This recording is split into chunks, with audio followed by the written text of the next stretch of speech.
ఈ హృదయంలో ఎక్కడ ఉంటుంది? ఒక పెద్ద విగ్రహం ఉంటుంది లోపలండి. ఎంత ఉంటుంది అది? ఎన్నడుగు ఉంటుంది అది? దానికి కొలతే ఉంటుందండి. హైదరాబాద్లో పెట్టే చూడండి పెడతారు, ఏదో పెద్ద విగ్రహం పెడతారు సారండి, అంతకంటే పెద్ద విగ్రహాలు ఉంటాయి లోపలండి. ఏంటా విగ్రహారాధన? బయటికి తీయండి అసలు ఎక్కడనండి. తీసి పాడేద్దామని ఒప్పుకోడాడు. ధనాపేక్షను విగ్రహారాధన.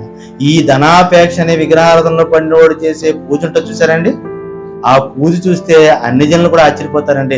అయ్యి బాబా మేము కూడా అంత వెంపర్లాడుకోండి బాబా ఆయనలాగా. కానీ ఆదివారం అయ్యేసరికి ఏమైపోతాడండి ఆయన? చర్చికి మటుకు వెళ్ళిపోతాడండి ఆయన. కానీ ఆయన చేసే పనులు డబ్బు కోసం ఎలా ఉంటుంది అండి? అదే పాత నిబంధనలు చెప్తాడు. ఏమని చెప్తాడు? మీరు వడ్డీకి ద్రవ్యాన్ని ఏం చేయకూడదు? ఇవ్వకూడదు. మీకు తెలిసిన ఎవరు ఉన్నారా క్రైస్తవులు వడ్డీకి ఇచ్చేవాళ్ళు ఎవరు ఉన్నారు? ఇప్పుడు పెట్టుకోండి వాళ్ళని, కళ్ళ ముందు తెచ్చుకోండి, మీరు ఊహల్లో తెచ్చుకోండి సార్. ఇప్పుడు వీళ్ళు ఎవరు చెప్పండి? వీళ్ళని బట్టి అన్ని దేవుని నామం దూషించబడుతుందా, కీర్తించబడుతుందా? Okay right. నరహత్య చేస్తున్నారన్నారు పాత నిబంధనలు. ఇశ్రాయేలు చూస్తున్నాడు డైరెక్ట్ గా చంపడం. అది ఇప్పుడు కొత్త నిబంధనలో మన ముందు అందరూ అన్నారండి, కానీ పక్క వెళ్తే ఏమంటారు? పెద్ద పెద్ద కత్తులు తీసి పొడిచేస్తుంటారండి లోపల తీసి. పేగుల్లో జట్టు నుంచి ఇటు వచ్చేయాలి కత్తి, అంతేనా? ఏదా అంటే మనం కొన్ని వార్తలు చూస్తాం. ఏంటో వార్తలు అంటే 40 కోట్లు పొడిచాడంటాం. ఎన్ని కోట్లు అండి? 40 కోట్లు, 60 కోట్లు అంటాం, అవును కదండి? కానీ మనం ఎన్ని కోట్లు పొడిచుంటే చెప్పండి ఒకటి. అసలు ఆడికంటే పెద్ద హంతకుడు మనం. ఎన్ని కోట్లు వేసాం మనకే తెలియదు. గొడ్డలు తీసుకుని నరుకుతున్నటువంటి వీడియోలు పెట్టారు ఈ మధ్యగా చూసారు హైదరాబాద్లో రోడ్డు మీద. అంతకంటే పెద్ద గొడ్డలు మన గుండెల్లో. ఎప్పుడు చెప్తాం అది? ఎవరికి తెలియదు. లోకానికి తెలియనటువంటి స్థానం హృదయంలో జరుగుతుంది నేరం, ఘోరం. అక్కడ తీసుకెళ్తామండి అండి. ఎవడు ఉండడు అక్కడ, మనము ఆడే. వాడి చేతులు ఏముండవు, మన చేతులు ఏముంటది? పెద్ద గొడ్డలే. ఆ గొడ్డలతో నరుకుతుంటామండి మనం అండి.